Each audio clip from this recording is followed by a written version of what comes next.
Your memory is, well, it's everything, isn't it? It's who you are, what you know, the people you love. But what if I told you that your memory is less like a perfect, pristine video recording and more like a story that you're constantly rewriting?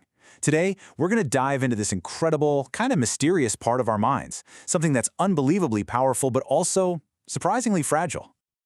Okay, so let's start with a puzzle that I am sure everyone has dealt with. You can probably remember your first concert, right? The lights, the music, the feeling of the crowd, you can recall it in perfect detail. But where did you put your keys this morning? Totally gone, vanished. This paradox is exactly what makes memory so fascinating. It's not just some simple storage unit. It's this complex, dynamic, and honestly a pretty illogical system. So, to figure out that whole mystery of the concert versus the keys, we need to get a basic blueprint of how memory even works in the first place, because it's not magic, it's a very real biological process. At its most basic level, your memory works in three main stages. First up is encoding. That's when your brain takes in all the sensory stuff from the world and converts it into a form it can actually store. Think of it like typing information into a computer. Then you've got storage, which is, keeping that info around. But it's not just sitting there passively. Your brain is actively organizing it. And finally, there's retrieval, getting that information back out when you need it. Now, if any one of those steps fails, poof, you forget.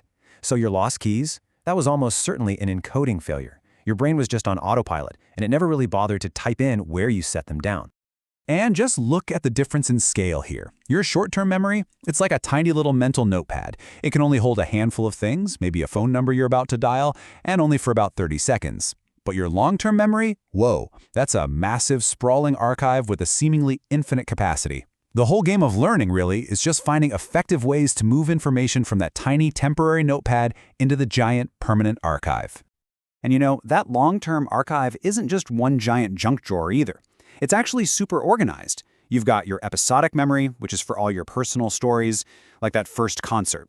Then there's semantic memory, which is for straight-up facts, like knowing that Paris is the capital of France. And finally, procedural memory is for skills, knowing how to do things, like ride a bike. And these systems are separate, which is why, and this is pretty wild, someone with amnesia might forget their entire childhood, but still know exactly how to play the piano. Okay, so we have the blueprint. We know how it's supposed to work. But this is where the story takes a really fascinating and maybe a little unsettling twist. Turns out, our memory isn't the faithful, accurate record keeper we think it is. It's more like a master storyteller, and it's not always telling the truth. This, right here, is the key to the whole thing. Every single time you remember something, you are not hitting play on a video file in your head. You are actively rebuilding that memory from all these different stored pieces of information. And every time you rebuild it, you can change it. You fill in the gaps, you weave in new suggestions, you tweak the narrative to fit what you believe now, and you don't even realize you're doing it. Check out this classic experiment that shows just how bendy our memories are. A psychologist named Elizabeth Loftus showed people a video of a car accident. For one group, she asked how fast the cars were going when they smashed into each other. For the other, she used the word hit. Well, the smashed group didn't just report higher speeds. A week later, they were way more likely to falsely remember seeing broken glass in the video. There was no broken glass. A single word was enough to literally change what they remembered seeing. And it gets even crazier than just altering a few details. Research has shown that with a little bit of suggestion and imagination, people can create rich, detailed, emotionally charged memories for entire events that were completely fabricated, like a memory of being lost in a shopping mall as a kid, even if it never happened. It just shows how incredibly flexible our own personal history really is. So what about those huge "where were you when" moments? We call them flashbulb memories because it feels like a perfect photograph was just zapped into our brains. We feel so certain that we remember every single detail.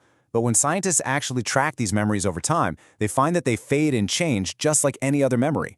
The only thing that doesn't fade is our confidence that we're right. It's the perfect example of how the feeling of certainty has absolutely zero to do with how accurate a memory actually is. So this incredible, and sometimes incredibly flawed power of reconstruction isn't just happening in the ether.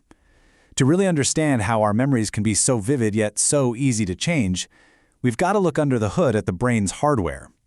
We need to check out the biological source code of memory itself. Yeah, every thought, every feeling, and every single memory you form has a physical basis. It's all happening because of this intricate dance between neurons and synapses in different parts of your brain. Once you get that, the whole process starts to feel a lot less like magic. All right, meet the superstar of memory formation, the hippocampus. We learned just how vital this little seahorse-shaped part of the brain is from patients like the famous HM, who had his removed to treat severe epilepsy.